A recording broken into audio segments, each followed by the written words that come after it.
From the 915 to H-Town, from the Panhandle Plains to the Valley, and everywhere in between. This is the 50/50 Podcast, powered by College Promoters USA. Join me, Hector Cano, as we cover the Texas high school club and college soccer landscape, along with an inside look at the college soccer recruiting scene. The 50/50 Podcast is a platform about the people and for the people who are dedicated to the beautiful game. College Promoters USA, founded and located in San Antonio, operates as the only family-owned college recruiting company in Texas that brings a truly professional, local, and face-to-face approach to area high school student athletes and their families. If your son or daughter is serious about college athletics, call them at 210-494-6363 or visit collegepromotersusa.com anytime. College Promoters USA, the best investment a parent can make in their high school student athletes. And here we go. It's the very first edition, the very first episode of Season 3 of Inside Texas High School Soccer. We are back, and we are powered by our proud partners, College Promoters USA. College Promoters USA, they are America's premier college prep program and high school student athlete marketing service since 1997. Located here in the San Antonio area, you can find them in the Ventura Plaza Shopping Center. You can also find them on social media on Twitter at SATX Recruiting, as well as on Instagram at College Promoters USA. And you can also get more information on what they're about and the many cool things they're doing on their website at collegepromotersusa.com.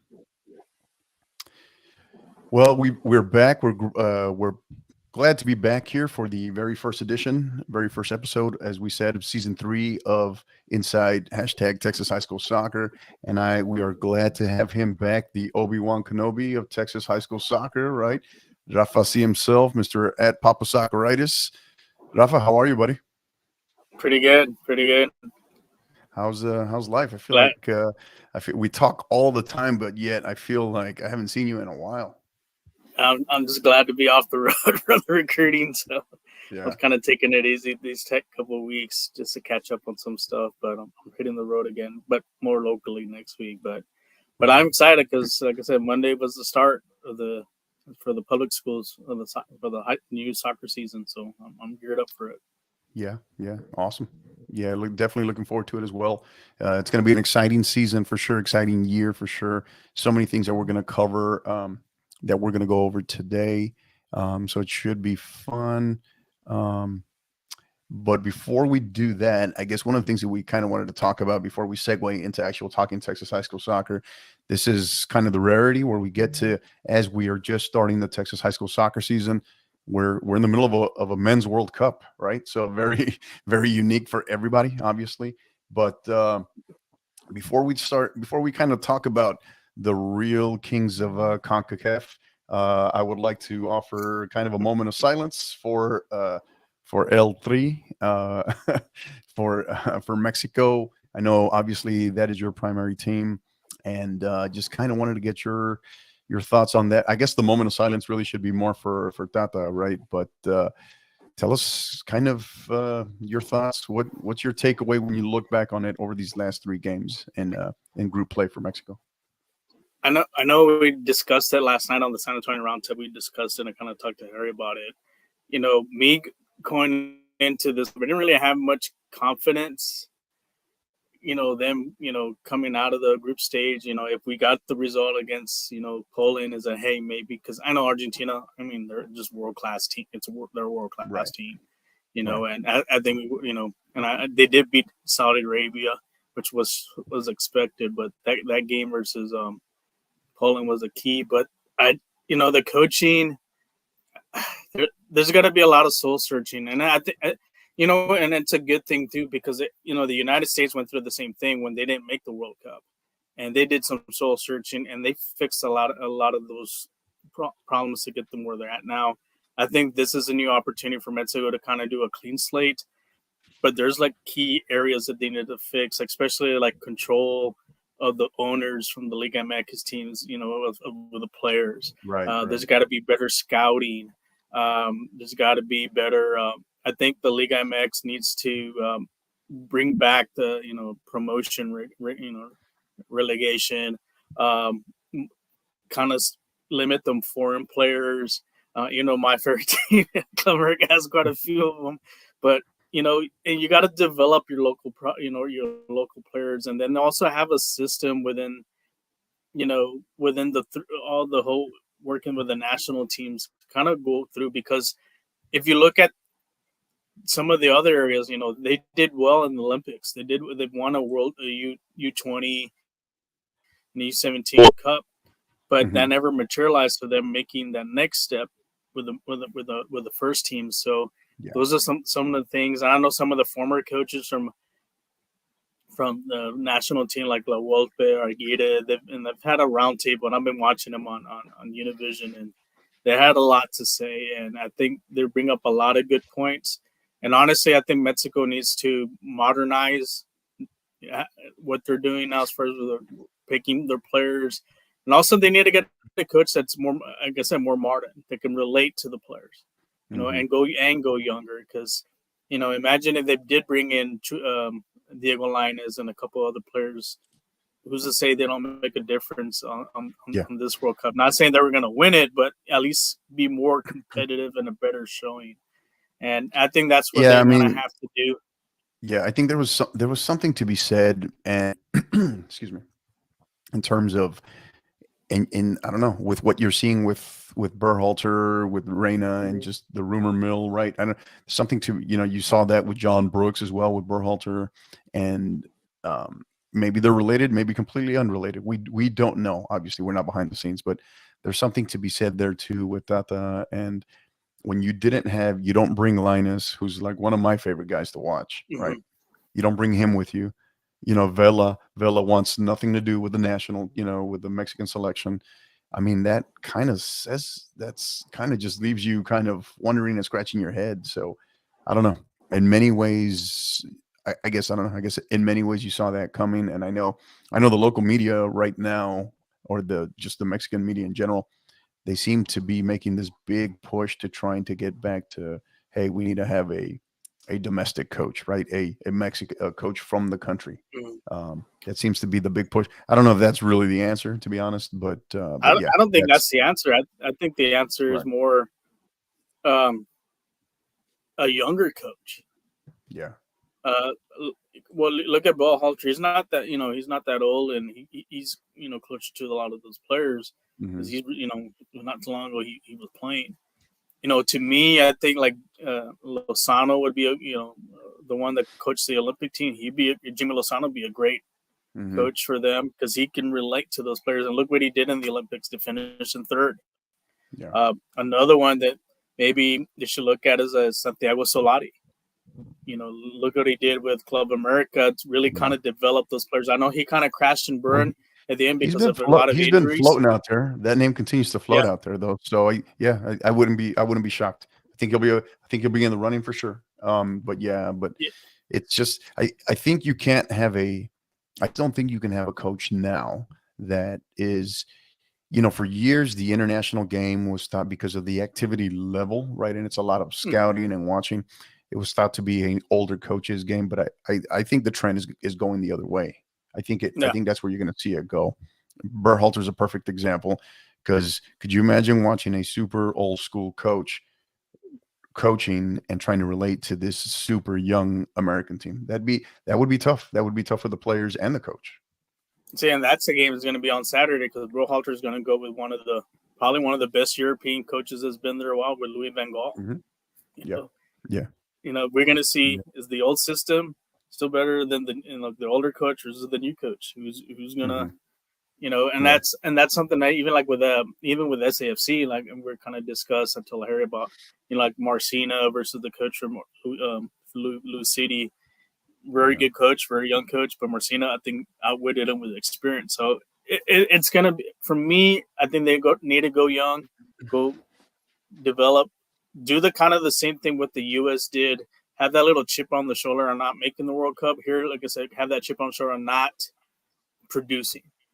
Get the younger players in, even if we take our hits, our lumps, but in the end, you're gonna have better results, especially now that you're gonna be a co-host of the World Cup. Right. You Right. got to give a good, better showing, and then also, I think what they also need to do is they need to start exporting more players to Europe, and that's what's happened now. There's more U.S. players, the Mexican players Hmm. going to Europe. There's a big Yeah. imbalance now, and Yeah. that needs to be fixed. Yeah. That's been the big knock, is that a lot of them, they're comfortable because Liga MX is playing them well, and is paying them well, I should say, in the domestic league, that they're comfortable, right? That they don't want to Yeah. go and earn it, or, earn their stripes, so to speak, in Europe. So yeah, very interesting. So thoughts on you the US US Iran match They from yesterday. that was a barn burner. Um, it's funny because they play great the first half, but then the second half they're like holding on by their skin Hmm. and the teeth. And Yeah. come Saturday, you cannot do that. You cannot play that way against Holland. Yeah, it You wasn't know, like Wales. It wasn't the second half like Wales, yeah, but it was those last hmm I would say about those last 20 minutes of that second half yesterday versus Iran was just it was like edge of your seat stuff, right? So, and the substitution pattern, I think what stood out to me, besides Reyna still not playing really all of, what, maybe seven that's a minutes, head 10 minutes. scratcher there. Yeah, I don't know, but but I would say, aside from that, is, excuse me, in qualification, right? In World Cup qualification, you saw through CONCACAF, Berhalter. It's interesting because Berhalter he seemed to be doing better. Like, his starting lineup selection wasn't the strong, or wasn't necessarily right, if you will, right? But his his substitute patterns, right? His second half adjustments were spot on. And then now in the World Cup, they seem to be the opposite, right? Like, he's pretty much seems to have gotten his lineup. You can make the argument, other than maybe one here or there, he seems to have gotten his starting 11 dead on. He's made the great preparation, and he's gotten the starting 11 dead on, if you will. But then the substitute patterns that you've seen at halftime in the second half, that's what I feel like he hasn't got it right. So, now, of course, we get it. Some of them, your hand is forced, right? Like yesterday with Yeah, Pulisic's injury and whatnot, and then, of course, that kind of freak one with Sargent. So it's kind of that we get. But I don't know. I think when you're trying to really unlock the game further, put it away when you know Iran's coming forward, I want to go the opposite direction. I want to continue to attack, because Iran, when you have a team that bunkers in low block and now they have to chase the game, that's a perfect opportunity to try to. I want to go and attack and get the second goal, right? Get the insurance policy, versus trying to just bunker in and then go all of a sudden go to five defenders in the back. see, and that's something that on Saturday you're going against a team that's pretty much almost a mirror image of them. But the thing is, their quality of play is maybe a little bit more as far as with the Oh, yeah. coaching background. Because Louis Van Gaal, he had his turbulent seasons with Man U, but he's one of the quality coaches Oh, yeah. from Europe. No, And so he knows how to finish games. And that's something maybe I think Berhalter is going to have to. He's going to take that next step, especially with this team. You got to learn how to finish off opponents. Yeah. And Yeah. if and I you're think, going to compete against like the France and Brazil, Spain, you got to learn how to finish. yeah, I think you could say, I think you'd agree with me on this, that this maybe, I don't want to say weak, soft, but maybe just the least strongest Netherlands team that we've seen, that's into this far into the World Cup. Probably in, I would say, a good, I know, just like us, just like the US, they weren't in the last World Cup, but I would say probably going all the way back to maybe 2006, right? Pre World Cup final in 2010, Yeah. because that was when that group was entering their prime, right? And they played in the final versus Spain. And then, of course, Van Persie's gone. Robin's no longer there. Who's the other one that I'm forgetting? Van Nistelrooy. Yeah, but no, there was another one too. The name escapes me right now. But yeah, that generation is gone, right? So this is a new group, but I think I think with Netherlands, what you're finding is that, they will kind of, I find them to be, they're just going to kind of be comfortable in possession, slow the game down, the complete opposite of what the U.S. is going to want to do, right? So I think a lot of this for the U.S. is going to be patience, right? Having a lot of patience in this, not becoming overeager, not becoming frustrated. And then you got to deal, right? It's bad enough that we don't really have a true number 9, right? And now you got arguably the best center back, right, in the world, right, or top 2, top 3, all right, in Van Dijk back there. So it's gonna be a tough one to figure out. Impossible, no, but a tough one to figure out. I wonder if Berhalter's kind of regretting not bringing Pepe, because he's a true number 9. It's like maybe he could have gone to. I know he hasn't really played well in Europe, but still, you got to throw him into the fire, and that's something I think, they're gonna have to start taking some chances in order to go to that next step. Yeah, it'll be interesting to see. So again, that'll be, I believe, 9 a.m. on Saturday, the U.S. versus the Netherlands on, I think, Fox, on Big Fox. Yeah. So as well as Telemundo, of course. Mm-hmm. So yeah, looking forward to that one as well. And looks like the winner of that matchup will go up against, I want to say, but after the way they played against Saudi Arabia, you just never know, right? The winner of that will go up against the winner of Australia and Argentina. So yeah, and excuse me. I think the thing you'll notice with teams like the U.S. and maybe Australia, countries like Australia and the U.S., now when they get into this stage, anything can happen. Anything can happen, and it just takes one opportunity, right? Anything can happen in this round, and with groups like that aren't necessarily, the U.S. is still extremely young, right? And they've their big expectation was, hey, get out of the group. Now it's kind of house money, as they say, right?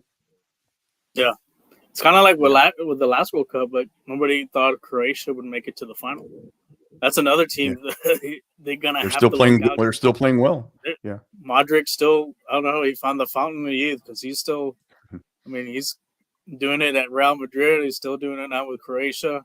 And look at Spain. I mean, I think that's the blueprint as far as like with Mexico, a couple of other teams. I think what Luis Enrique, even though he's a former Barca player, I mean, you got to give him his credit. He's really built that team. And I think he's got a good blueprint on what, how to get your young players and get them to perform and execute, because that's, they could have that second round matchup with Brazil, which is going to be a very interesting game. Yeah, for sure. For sure. And we'll have, so shout out to Harry on there, kind of giving us grief and saying hi as well. So, and Harry did want to know, Rafa, he also wanted me to ask if that was a Poland jersey by chance that you're wearing there. So I told him I don't think so. It's the jersey of the Madre Patria of Spain, right. of España. Right. You can see the star there. Yeah, I know. Good deal. Awesome. Well, hey, we that's going to do it really for our kind of brief World Cup talk. So good stuff, and obviously more to come on that. We cannot not talk about that, right, when we're in the middle of a World Cup. But awesome. So let's segue over. So it's our preview show here of Inside Texas High School Soccer. Thank you here for being with us again. And what we kind of want to do with tonight's show, what makes it a little different, is not really diving into specific topics. It's kind of more of an overview of what we're going to be looking at over the course of this season. Obviously, schools just started officially in season as of this Monday, November 28th, and tryouts going on all across the state and really wrapping up today. So majority of tryouts going on across the state over the course of these last 3 days, the 28th, the 29th, and the 30th. You look on social and you see a lot of programs naming their varsity rosters. So shout out to them. Shout out to our varsity programs, UIL soccer programs across the state who are officially getting up and going. And before we kind of look into the overview, a little bit of what we're going to cover this season, Coach, Tell us just kind of your brief thoughts about how you feel about what's going on across the state over these last few days with tryouts and looking at the next weeks ahead, particularly the month of December. Yeah, I think when you're going into the season, it depends. Like I said, every team is going to vary. You have some teams that have senior laden teams. Some teams there are maybe quote unquote rebuilding because they graduated a lot of big senior class. You're trying to find, like I said, during the tryouts, you're trying to find the right group of players that are going to execute not only your game plan, but also, you know, represent your school too, because you're just gonna not put anyone on that team. I remember when we used to do our tryouts, we had certain rules on when we did ours, and that putting the school crest on, with the jersey, it means something. So I know the coaches are really looking to who the difference makers. I think that's when you're picking a varsity team, whatever, even the players you have coming back, who are the players, especially from your JVs or maybe some new, some transfers over, or some, who are the ones that can be difference makers to get your team to contend not only in the playoffs, get into the playoffs for the district titles and the regional titles and the state titles. Right. Good stuff. So, so before we dive in really quick, so in case you didn't know, so we've partnered up now going back since July of this year. We've partnered with our good friends at Gipper. So let me tell you a little bit about our good friends at Gipper. So Gipper is the way schools, athletic departments, ADs, and coaches are creating world-class marketing content. Join over 2,500 coaches and ADs and use Gipper to create high-quality visual branded graphics for your program. The best part, anyone can do it in seconds on any device without needing any design. My personal take with them, again, we've been using them since about July, partnered up with them, official partnership, have absolutely loved it. The customer service is incredible, and they're a great organization, great company that's constantly evolving. When you go through their platform, every day there's something new, there's something different. They've updated stuff, and customer service, you have issues, they're all over it. So have been exceptionally pleased with that. And they just, one of the things I think within the last, I want to say 3 weeks or so, could be slightly off on that, but definitely within the last month, they just launched their mobile app, their phone app. So, which is pretty awesome itself. It's very user friendly. Desktop is still the friendliest, of course, but when you're dealing with graphics like that, but I think they're killing it across the board, but I think they nailed it as well with their mobile app. So please check them out. Again, that's Gipper. So one of the things you can do is, so listeners of the 50/50 podcast, you can receive a 10% off first time Gipper purchase. So on an annual subscription, you can get, again, that's a 10% off just for being a 50/50 podcast listener. Okay. So you can visit their website, go to gipper.com/partner/50/50 to learn more. Again, that's gipper.com/partner/50/50. All right. So let me go ahead. So let's go ahead and I'm going to go ahead and pull up the screen here, Coach.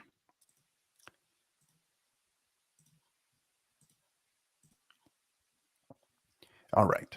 So here we go. So again, so looking at our preview show here, so season 3, very excited about this. And so here's some of the things that we're going to look at this year is, so you'll notice, so we're going to look at this from a two-angled approach, both locally or regionally, if you will, kind of San Antonio, Austin. So definitely San Antonio from the perspective of, this will be Rafa's side of the house more, where he'll cover more, and I'll let him talk a little bit more on his on the podcast side as well, as far as what they'll be doing with the roundtable a little bit more, and how that kind of cross pollinates and overlaps with us here at the 50/50 podcast, and specifically with this show inside Texas high school soccer. So from the regional perspective in San Antonio, these are some of the things that we've got coming up here. So first 3 here, upcoming local tournaments, game of the week coverage, and local power rankings from the SA Soccer Roundtable perspective. Rafa, tell us a little bit about those first 3. Anything you want to share? Yeah, there's some great tournaments coming up here, especially here in San Antonio. San Antonio, Austin area. I know Swenson Valley is going to have the Ranger Classic for the boys and the girls. So that was always a great tournament. Northeast ISD, Northside ISD, they have their showcases for the boys and girls. So we get some quality teams, especially like last year we had that when we went to the Bernie Champion Salt Lake Carroll game. That was a barn burner of a game. And like I said, two teams one that won the state championship and one that made it to the Final Four for 5A, and so we're looking for. There's other great tournaments around, so you have an opportunity to go check those out. Game of the week coverage. Like I said, we live stream quite a few games. So anybody listening out there, especially in San Antonio area, you need a live stream a game, contact me. We love to going out. I know me and Harry went out to Hondo last year because Hondo was a brand new team. We're excited. We were there to witness their first ever district win for both the boys and the girls. Also, we saw other teams. We feature pretty much try to go all around the San Antonio area to cover great games. And I know we covered that Swenson Valley Reagan game at Piper, which was one of the best games we've seen. And also we did some coverage on the for this regional tournament. So looking forward to more of that. And then also the local power rankings. I'll be working on that pretty soon. I've seen some other rankings, some statewide ones from other ones, and I've kind of like, there's some teams that it's kind of head scratchers, but like I said, I'm gonna do a little research on that, and it's gonna be tough because there's some teams that did graduate players, and there's we're not sure how they're gonna be. We don't know who's going to be that one sleeper team. Like last year, that sleeper team was like Brandeis. They were a sleeper team, and I'm sure they're going to be competing for their district titles. Same thing on the girls' side. Bernie Champion was the girls was a sleeper team. I know there was a lot of focus on Dripping Springs, and we actually got to see them play. That's one of the first games we covered, and like I said, look at the stuff they did. So. I'm looking forward for these power rankings, but like I said, I'll have an idea. Hopefully, right before the end of the year, I'll have like my preseason top 15. Nice, awesome, yeah, and we'll revisit and dive into the uniqueness of the RPI when we talk about the statewide in a minute. But great stuff, yeah. Looking forward to that. Definitely, game of the week coverage was well received last year, so. So definitely looking forward to that as well, because I know you were out and about, and you even had, I think, you covered two games. No, probably I think more than two on the private side, but I know you covered two of my teams, right? My school's games, and I know we treated you to one heck of a match up in Austin, right? Yeah, you haven't seen that game? Go to our the Roundtable Facebook page. It's on there against Austin Hyde Park. That was probably one of the funniest games I've been to a high school. Lots of high scoring, lots of drama. Kind of like it's like the World Cup drama you get in some of these games. So yeah, kind of like that game yesterday with with Senegal and Korea, Cameroon and Korea. One of those back and forth game. Yeah. Or was that Ghana and Korea? I think that was Ghana. Yeah, Ghana, Korea. I think Ghana, Korea. Yeah, it was Ghana. Yeah, I know that game. Oh. So we were talking about it, been talking about it this week since we actually played Hyde Park yesterday, and they're no longer a district foe, but still, it was that game. There was just it shaved a few months off my life. I think it was one of the absolute most nuts games I've ever been a part of that I've ever coached in. And 17 goals total scored in that game if you include the penalties. So yeah, it was a wild game for sure. So, all right, but moving forward, so we look at a couple more on here. So roundtable panels, district outlooks, and local realignment impact. So from the roundtable panels, I know, again, that's also going to kind of we'll do some of that. We're considering doing some of that here on Inside Texas High School Soccer, but I know with the San Antonio Soccer Roundtable, you're definitely looking at some of that. The district outlooks, one of my favorite ones from the perspective here in San Antonio, from not just the favorites, but where I really like to identify the potential Cinderellas and the dark horses, because one or two always emerge every year out of every classification. So, and then Yeah. the impact of now that we're in year one of this new realignment cycle, right, which is 2022 to 2024. What will that look like in year one? Who will make the transition, and then what will it look like next year, right, in year two? So some of the things that we're looking forward to, for sure. What can you tell us a little bit about those, Coach? As far as like the district outlooks, with and that has to tie in with a lot of with the realignment. There's going to be some, there's some shakeups on there. There's some teams that are going to contend, for your normal contenders. But like I said, you have those dark horses. Like last year, Brandeis was one, Johnson was one. For the girls side, like I said, it was Bernie Champion. We had a Brennan girls team and the O'Connor girls team that got to the regional tournament. They were kind of under the radar most of the season. So, because like I said, a lot of the Northeast kind of got the attention. Like we have Reagan, Johnson, and so forth.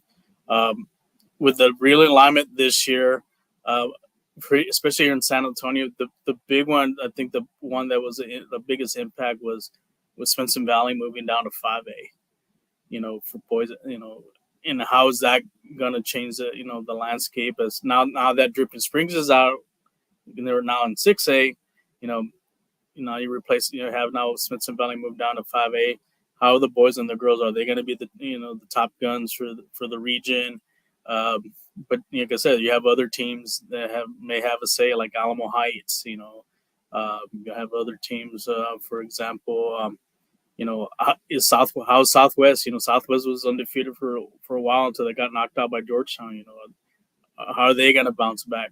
Are they going to be strong again this year? And like I said, there's other teams. Like I said, there's a couple SAISD teams that did well too as well.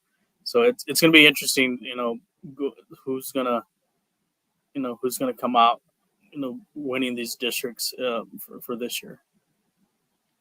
Yeah, for sure. I think regionally or locally, whichever you want to call it, hard to ignore Smithson Valley going down to 5A, and now you got a state semifinalist in Bernie Champion, a defending state semifinalist, if you will, and then even like in 4A, I forgot to mention in 4A, Bernie High, the boys. I mean, yeah, oh yeah, they're back-to-back championships, and I have a feeling they could get the three-peat. I think they have like I said, they have a core players, and speaking to their coach, I think they have a core players, but I think his system of play, really elevates those players, and they don't miss a beat. And I talked to them. I remember talking to them this past season when they won the title.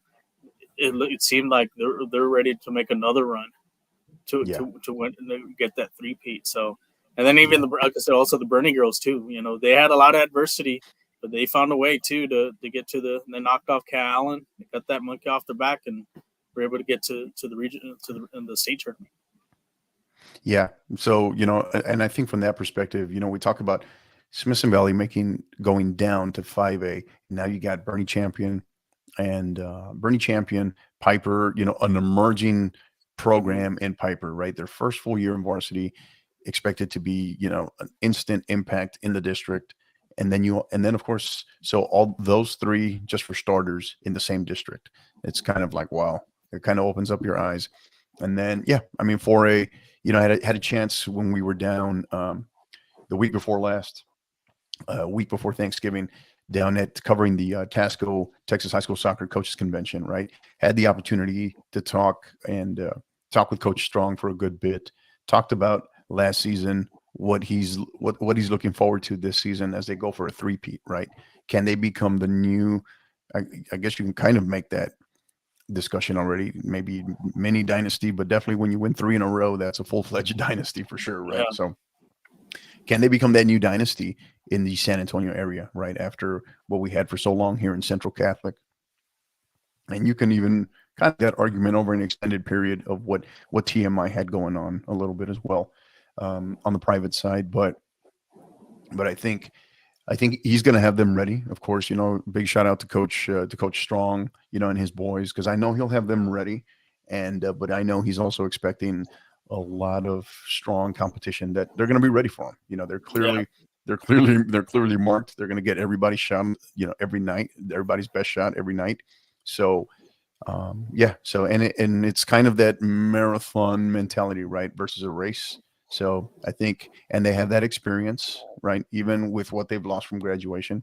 So yeah, so exciting side there. And then on the girls' side, I think that's what I'm really excited to watch is when it comes to Bernie is on the girls' side, right? They had a team that made a great run last year, extremely young, and they're going to be back. They're going to be better. I think look for them to make possibly an even deeper run. Could they be playing on the last day of the season in 4A? Quite possibly.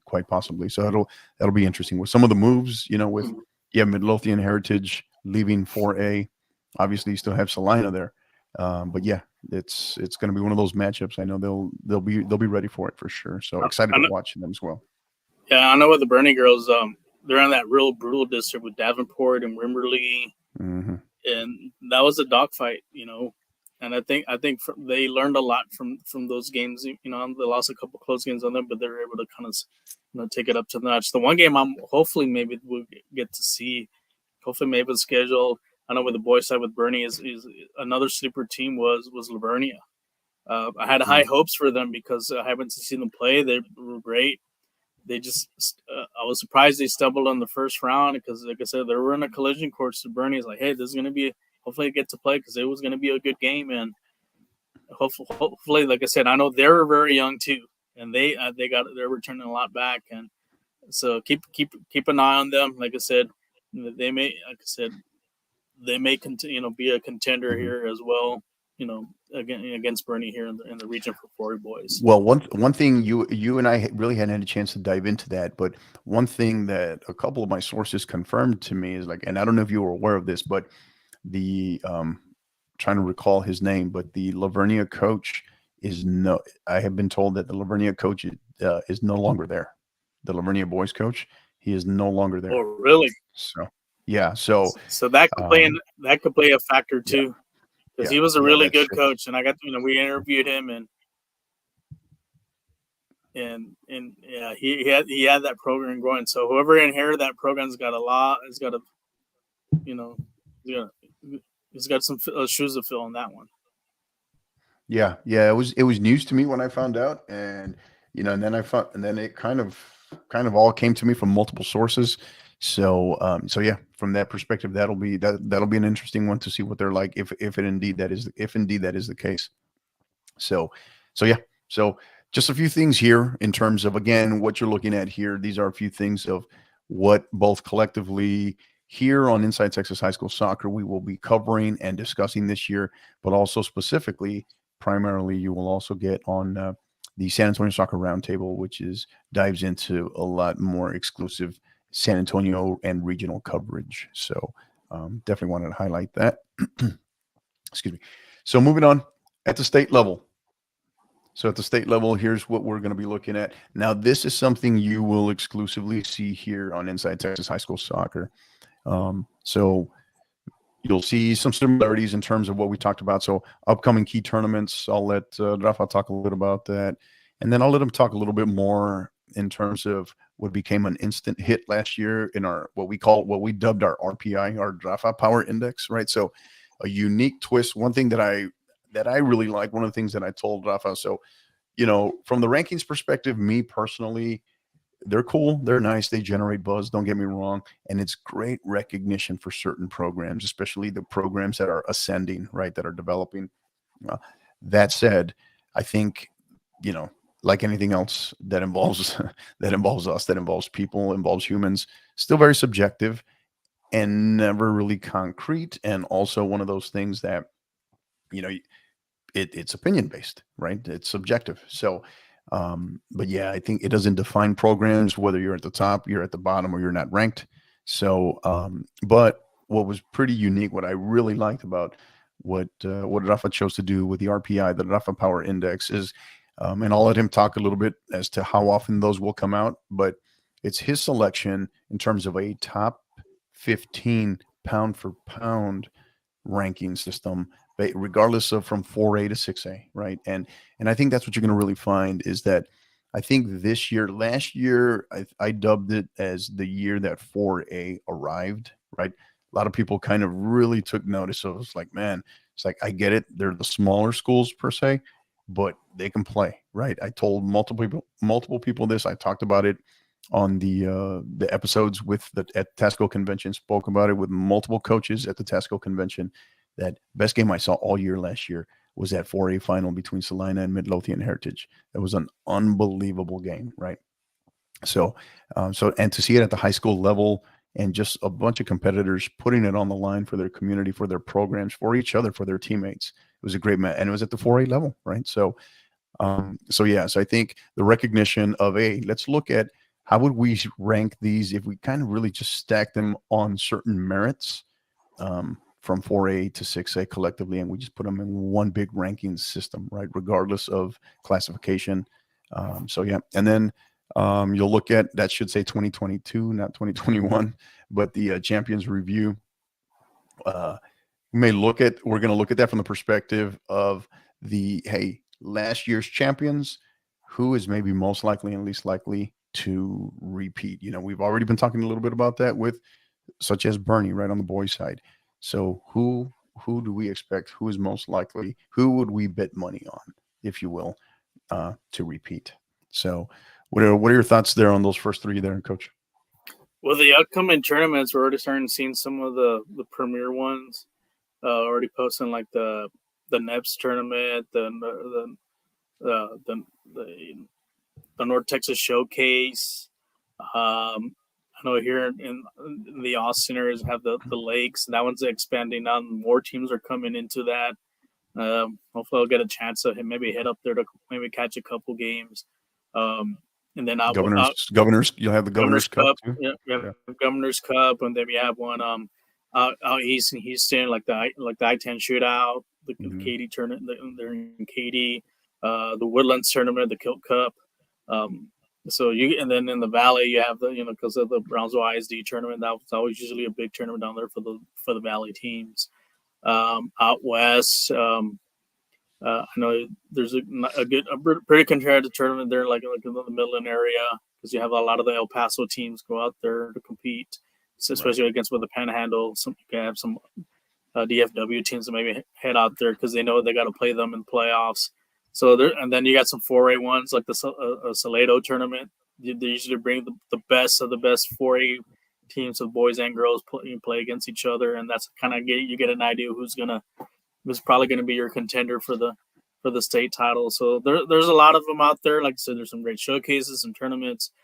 So hopefully we'll be able to get to attend a few and send us some info on those as well. We love to hear about it, some results and what teams are heading there. But those are good measuring sticks as far as where your team where your team's at prior to district.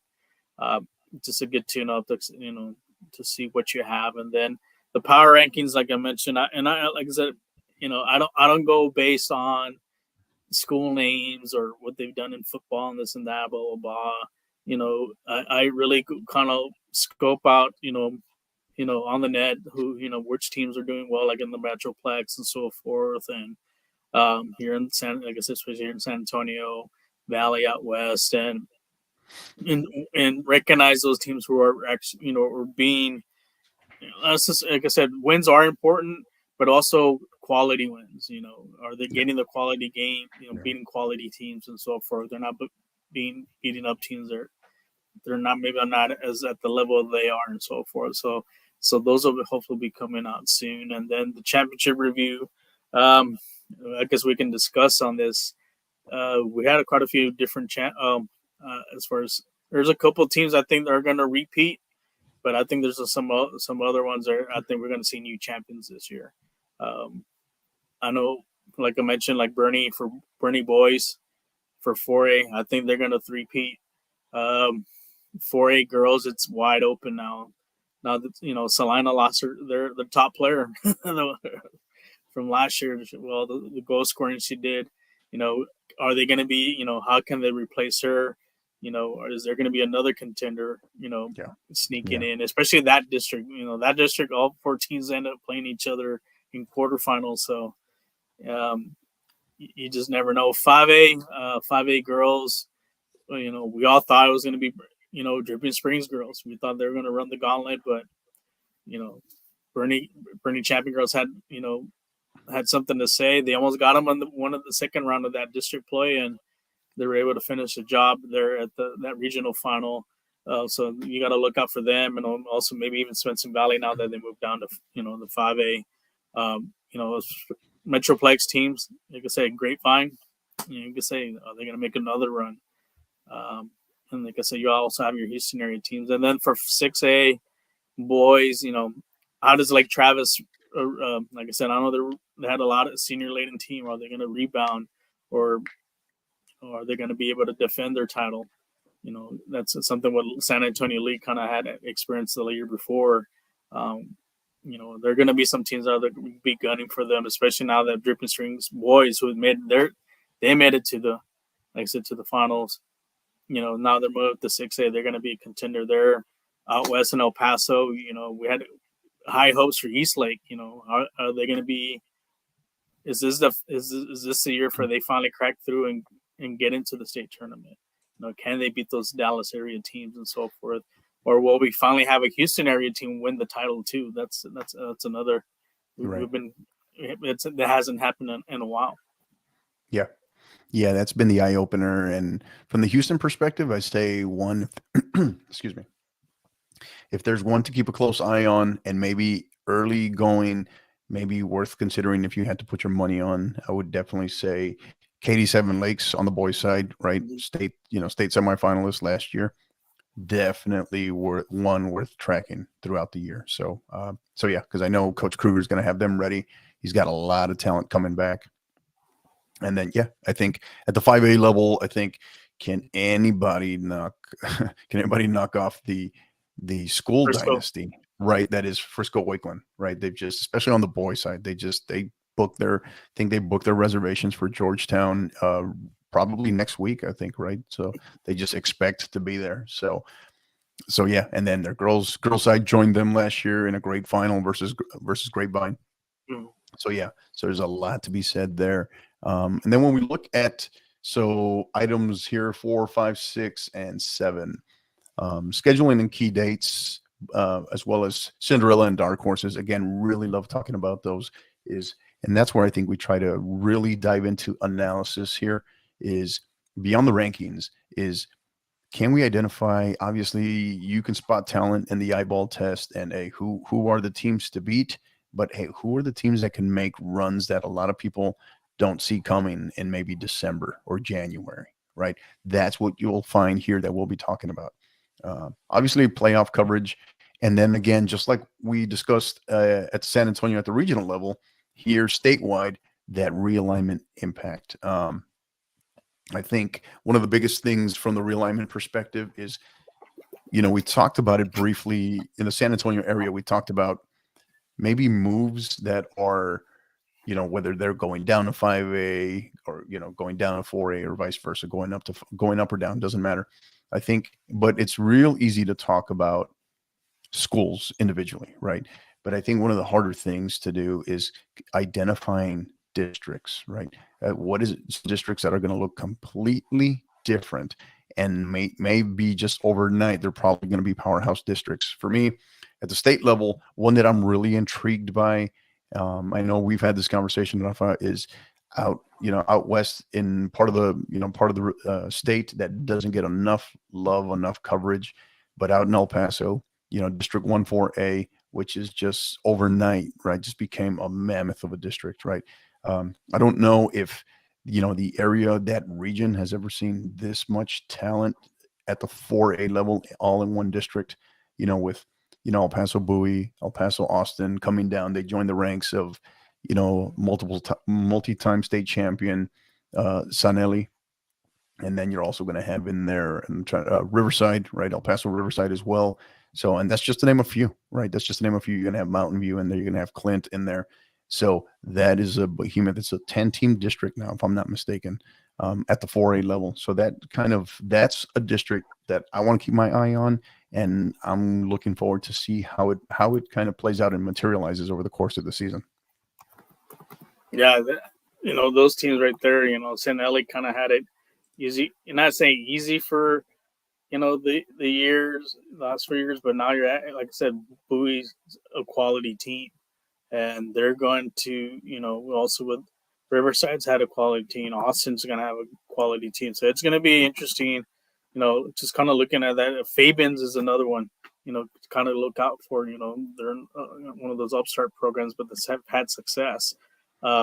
Just kind of looking at Region 1 out of those teams, I think this is a good shot for El Paso. But, when you talk about realignment, teams dropping down, you're looking at like at Wichita Falls High School and Hershey. They've done well in 5A. They could do some damage in that Region 1 for 4A. Other teams like Salato's now in Region 1. And then Stephenville. Remember the Stephenville girls had quality team there. They may contend there. Same thing with the boys. So like I said, just kind of looking, and then also our friends at Diamond, Diamond Hill Jarvis. We can't forget about them, the boys. They've had 2 successful seasons, and just kind of looking at Region 1. For boys and girls, it's gonna be it's now more competitive than ever. So you're gonna have probably about 4 or 5 teams that can probably lay stake to, from the boys' side and the girls' side, lay stake to that regional title for Region 1. So it's gonna be exciting for 4, because like I said, 4A. Everyone's they thought it was an afterthought and so forth, but now you're starting to see some quality 4A teams that could probably even compete in 5A, maybe even 6A, because they got the quality players. Yeah, no doubt for sure. I think that's been pretty well established. I think it's just and getting over that bias, especially right when you're one of the bigger classifications. So I think, and you'll see that with a lot of 4As that come playoff season, you see that the record it's not like, hey, it's not 20 plus wins and 1 loss or 2 losses, because they schedule non-district, they schedule up, they play up a lot, right? They'll take on 5As, they'll take on 6As, not just in individual and standalone games, but so we just talked about tournament season coming up. So they schedule very strong. We'll notice that right away. So, all right. Great stuff, Coach. Thank you.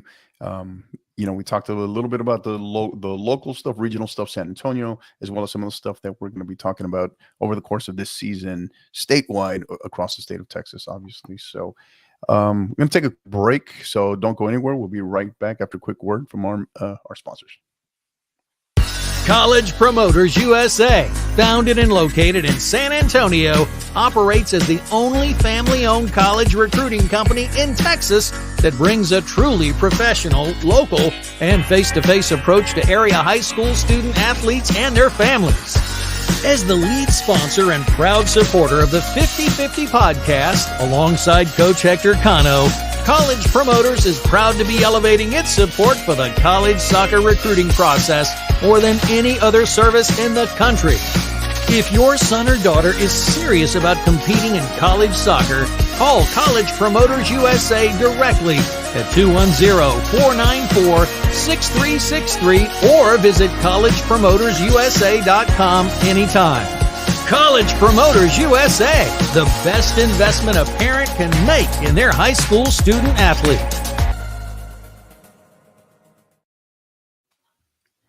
And we're back with Coach Rafa with, again, our preview show, right? Episode 1 of season 3 of Inside Texas High School Soccer, or as we should say, Inside #Texas High School Soccer.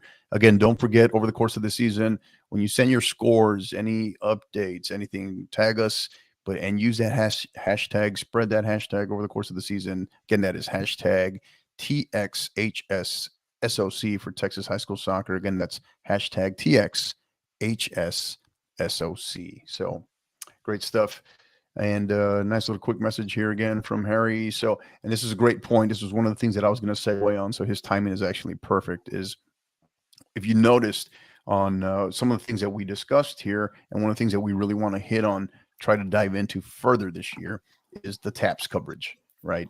It is harder to get information. So if you're a TAPS coach out there and you're listening to us, tag us, share us your scores and everything, because we definitely want to make a bigger push in terms of trying to cover and have access more to TAPS matches, TAPS score lines, and be able to showcase and highlight more TAPS programs as well. So I know on that front, the especially regionally, Rafa San Antonio Soccer Roundtable will take more of the lead. But we talked a little bit about 4A on the UIL side, but regionally on the 4A side in TAPS in the San Antonio area, I mean, there's a tremendous district at the 4A, the D3 level, of powerhouse district here. You're talking about Schertz JP2, Bernie Geneva, New Braunfels Christian, just to name a few schools. That's a very strong district. You got Holy Cross in there, just to name a few. So, yeah. And then you've got, just, I don't think in terms of the state, but also regionally in the San Antonio area, the amount of success and quality programs at the private school level that have been putting up great numbers and have had tons of success at the state level for years here in this area. We talked about Central Catholic. We've talked about TMI on the boys side. Schertz JP2 just won their second title in 3 years, right? So it's there, and you're seeing it at all levels on the girls' side with Schertz JP2, on the boys' side with the aforementioned schools. So it's there, and definitely excited, looking forward to try to cover that as much as we can, as much as I can, because obviously I'm still very much in season right now already. But thoughts on TAPS, Coach? With the realignment, made some interesting, kind of looking at it, it made some interesting games coming up, and especially, especially down the 4A level, it's going to be more competitive, and probably some opportunities for teams to go a lot deeper, and it's more kind of aligned more regionally. As from there, as I saw, like a lot of the Austin schools are staying within that area. Same thing with San Antonio.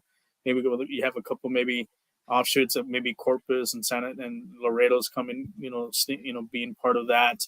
So it's going to be, like I said, interesting going into this year, how some of these teams are going to, produce as far as, coming out, especially like the highest level with the, the 5A level, the 6A level for TAPS, looking at the like District 2, I'm looking at it, like I said, you have Antonia and Central Catholic, Concordia, Tomball,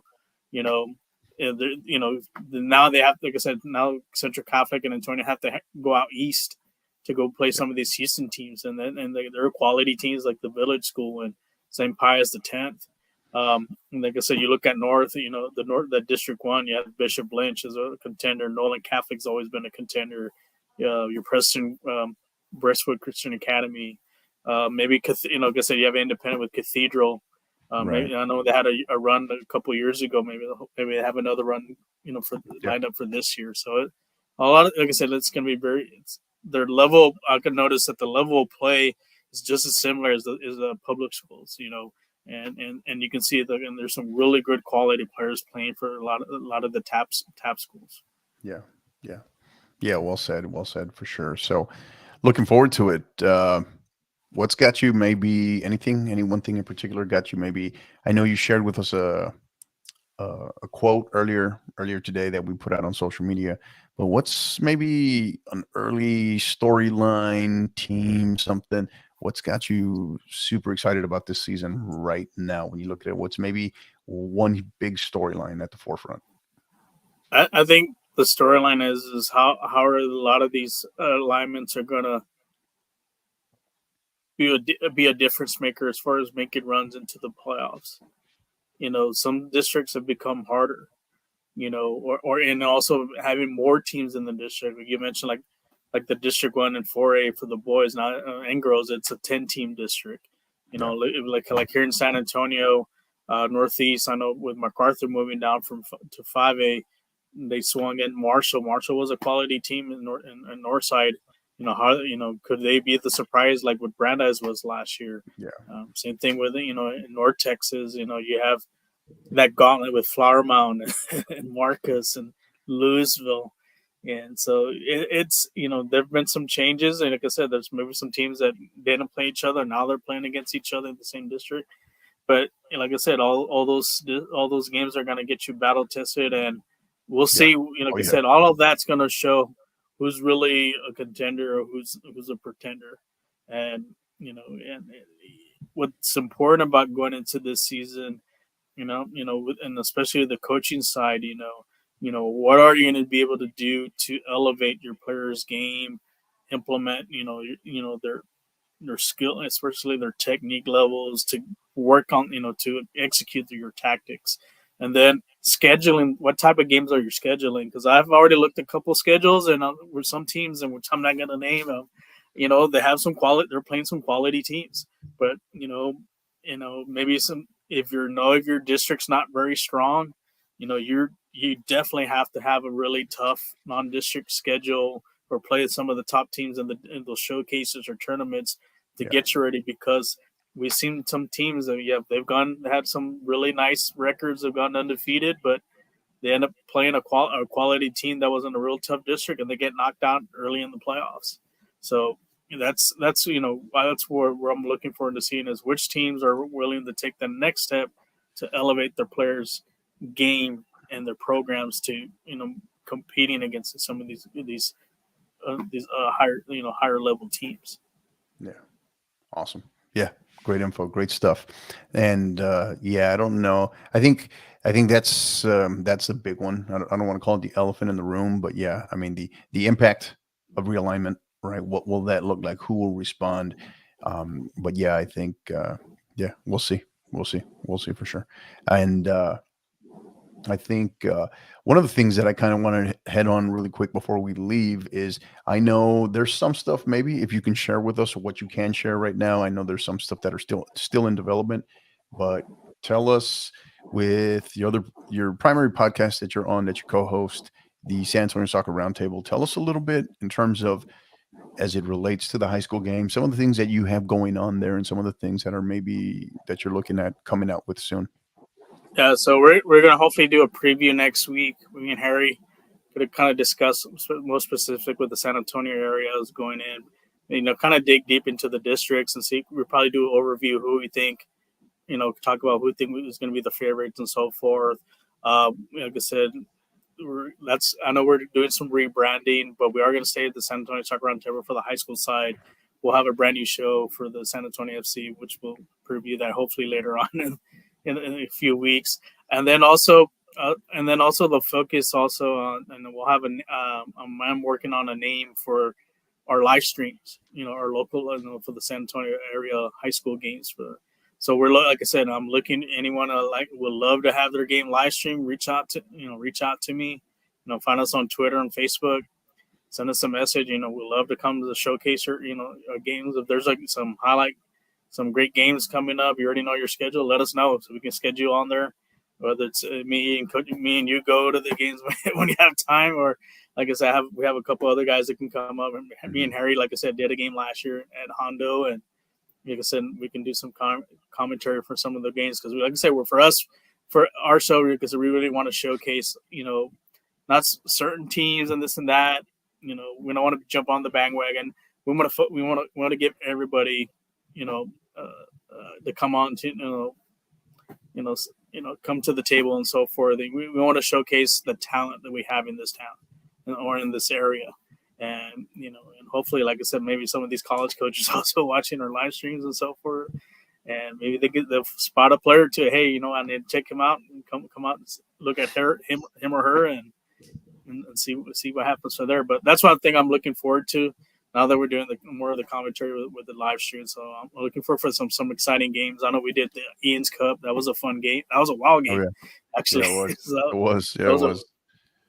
That was a great game, and I know there's a couple other ones that that I went to and so forth. So I'm looking forward. I even did some out west during Christmas vacation there in my hometown, Dorville. Did a couple games there, and so I'm looking forward to going on there. And like I said, it was great to be recognized by the Texan Live for the stuff we were doing. So thank you guys.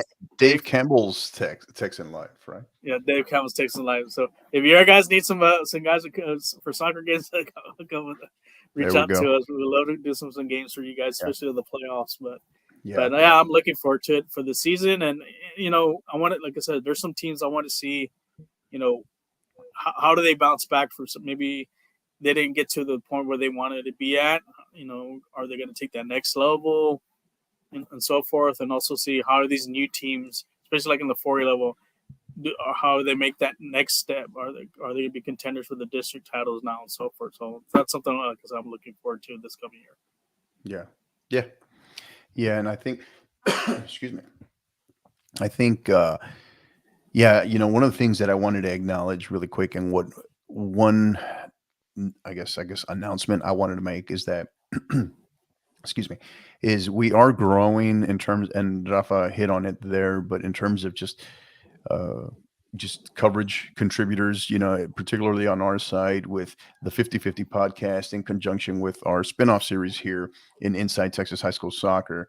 We are looking for additional contributors. I wanted to acknowledge a couple of contributors that we've had both on the 50/50 podcast and Inside Texas High School Soccer, is Steve, Mr. Steve Sanchez, just unbelievable, just statistician when it comes to the high school game. It's kind of shocking how far back it goes. He knows his stuff regionally and across the state. We're looking forward to having him on, starring on our shows more in the future. And then also Mike Youngblood, who ironic we just mentioned, the Texan Live, also does a lot of commentary and coverage of Lake Travis, the Lake Travis Cavaliers. He's kind of the voice of the Cavaliers, if you will, as well. But he does coverage across the Austin area as well across the state. He's one that's still working on. Obviously, he's newer to the game, right, to the game of soccer, but just loves the coverage, loves covering it, and also just well versed in terms of the high school game and knows his stuff. So we're blessed to have them on as contributors, and we're looking forward to having them on pretty regularly on our show as their schedule will permit. But yeah, I guess if you're interested, if you know your stuff, you want to work in this field as and contributors to the 50/50 podcast and Inside Texas High School Soccer, you kind of want to get more information, please feel free, reach out. DMs are open, and reach out, send us a message, and let us know, if you're interested, and we'll go from there. Obviously, there's a vetting process and what have you, but we are looking for additional contributors to the podcast, whether they want to give from different regions and want to give, be on the podcast, share information, give us insight, people that, love doing this for the right reason, all in support of our game across the state of Texas, our student athletes, our coaches. So that's really the reason why we do it. So yeah, just wanted to share that. Rafa, want to give you the floor one last time. Any final thoughts, anything you want to throw out there? Well, just to follow up on that, also, having the contributors, even to especially to Harry setting up the bracketology or 6-hour bracketology. Yeah. Oh yeah.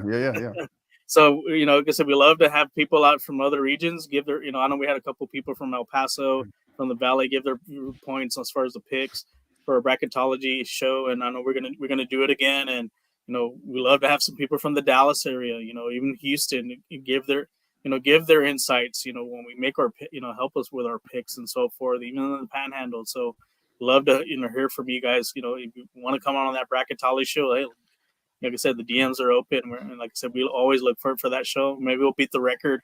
We'll go to 7 hours or 8 hours. But I think we may break it down this year. We may do individual nights for each classification, so we may end up doing that. So that way it's not too long. So I think it's great. 6 hours of a podcast. So now it'll be 12 hours spread out over 3 days. Great, awesome. So for those of you who don't know, what we're talking about is last year, last March, going into the state playoffs, we had a bracketology episode on the San Antonio Soccer Roundtable, where I was a guest with them, both with Harry Austin and Rafa. And what we thought was going to be a simpler, more broken down, quicker version of the bracketology turned out to it was broken down all right, but it was it was a 6 hour episode. And but you know what, we did it right, and I think that I take pride in it, and I always love telling that story. I was actually talking about that during because a couple of coaches asked me about it at the Tasco convention, And but they were just like, man, what were you guys thinking? And we loved every minute of it. It was fun. It was with great people, and we had some, correspondents. We have contributors that were from different part of the state that were on with us that night as well. And I think that was part of the reason why, what made it, obviously why it lasted longer, but still also what made it so entertaining and great insight.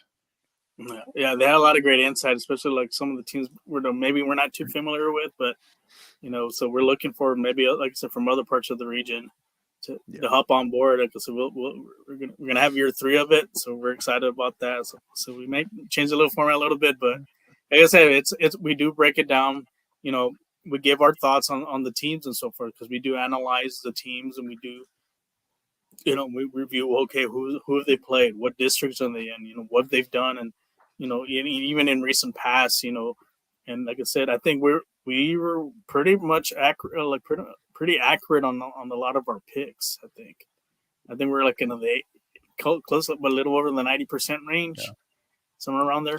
Well, I admit to the ones, unlike you, I admit to the ones I get wrong. Okay. I know you're just like, I don't know. I don't know what you're talking about, but I definitely, there was some that we clearly whiffed on, right? That we talked about some of the Cinderella runs, which there were some great upsets, that we weren't seeing. Yeah. Excuse me. Which is great. It's great for the sport. It's great for just, it's just because it's impossible to go perfect, right? 1,000%. But yeah, it was fun. It was fun. It was fun for sure. So looking forward to it. And thank you again. A special thank you to Harry for that, because I know he puts in some work behind the scenes, and he's come a long way in terms of learning about it at the high school level, and he's shown a lot of interest, and he's done a lot of great job in support of both of us, really. So yeah, for sure. So here's Harry getting us what kind of poking you in the ribs here one last time. Some upsets that no one had last year. So I just want to give a special shout out to his son AJ, Harry's son, for making the JV team for JP Stevens boys soccer team. So congratulations to AJ. Nice. Northside 6. So we look forward to come watching some of his games. Yeah, that'll be good. Yeah, that'll be good for sure. So and I know. So is that your actual final thoughts? Final thing you wanted to share? Yeah. Like I said, I'm looking really forward to the season, doing the live, the bracketology, the live streams, and it's going to be a fun season. I think we're really building momentum. There's more excitement now, because I think from after COVID to now, there's a lot more coverage of high school soccer. There's more respect for it, and like I said, I know we're not going to get up to the heights of the Texas high school football, but the high school soccer players are getting, and the coaches are getting their due respect for TAPS and for UIL, the coverage that they honestly do deserve. And like I said, we're glad that we get to cover it, and we look forward to for this coming season. Yeah. And so my final thoughts, what I wanted to share, kind of 2 parts. One, big shout out I wanted to share. So a lot for some who may know, may not know, I'm also the director of soccer at College Promoters USA, and a lot of our athletes spoke with a lot of our soccer players across the region here, particularly in the San Antonio area.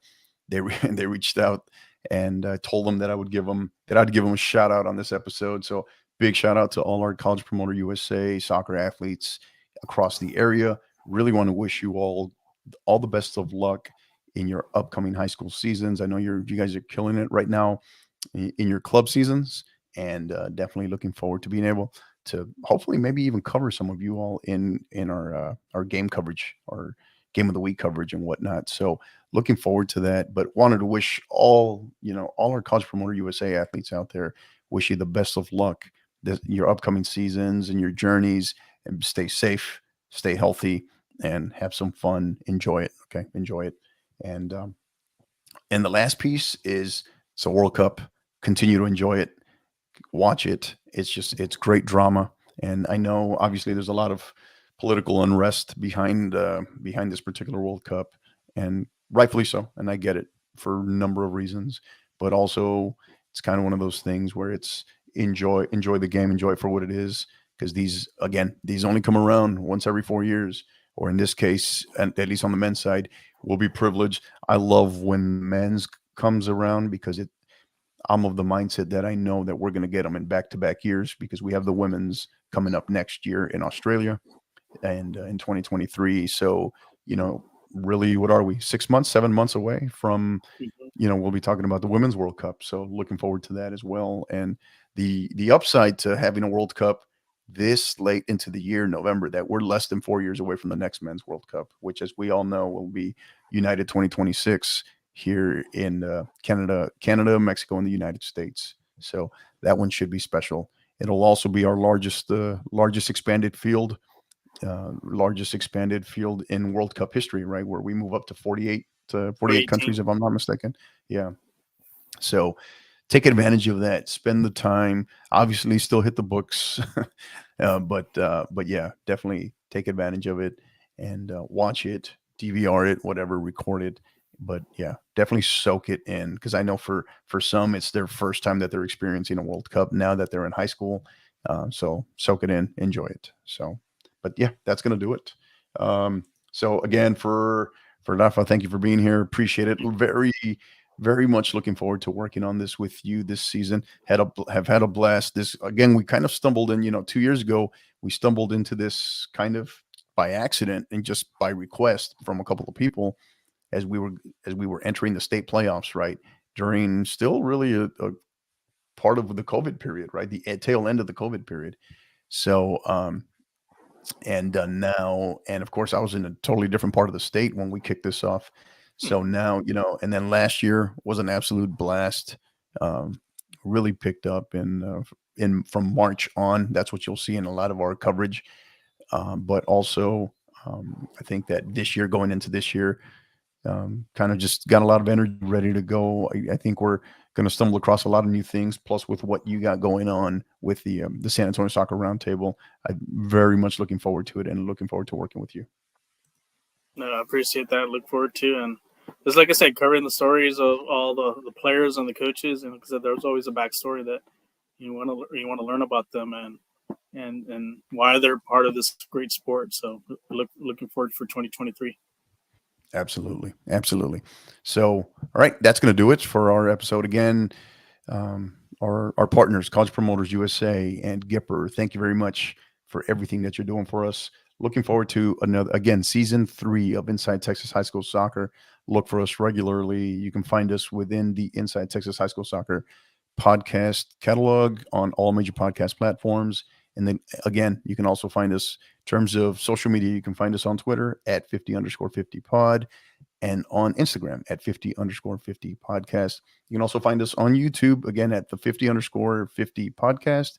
And we are now on Twitch also at 50_50 pod. So Twitch, we just launched our first episode there last week. And so this is episode 2. So looking forward to that one as well. So go on there. Please like, rate, and subscribe. Follow us on Twitch in particular, because the more followers we get, the more content that we can share on there as well. So looking forward to that. Thank you for everything. Again, for Rafa, Mr. at Papa Socceritis, you can find him there. Oh, give us info on San Antonio Soccer Roundtable. Where can we find you? You can find us San Antonio Soccer Roundtable on Twitter, Facebook, and also YouTube, and hopefully soon on Instagram as well. So we got some great things coming up, especially on the Instagram. We're going to be doing, especially with the new SAFC specific show. We'll be putting out information about that, soon. I know we discussed that last night, so you can find us on there. So don't click the like, follow. Love to have you guys on there, and also, like I said, send us your scores too. So send us your scores too. We like to post those as well. Yeah, scores for sure. Use that hashtag. Okay, again, or hashtag TXHSSOC for Texas High School Soccer. Again, TXHSSOC. So thank you again to all of our listeners. We always say it, and I always love saying it, that you are listeners, our supporters, even, our parents. Why we're trying to get more of that information out there. But most of all, for you, for the student athlete. All the best to all of our student athletes this year across the state of Texas. In your journey to Birkelbach Field, and stay healthy. So until the next time, keep downloading and keep listening. You've been listening to the 50/50 podcast, powered by College Promoters USA. Help us continue to grow by liking, rating, and subscribing on all major podcast platforms. And don't forget to follow us on Twitter at 50_50pod, on Instagram at 50_50 podcast, as well as on YouTube at the 50_50 podcast. Until the next time, keep downloading,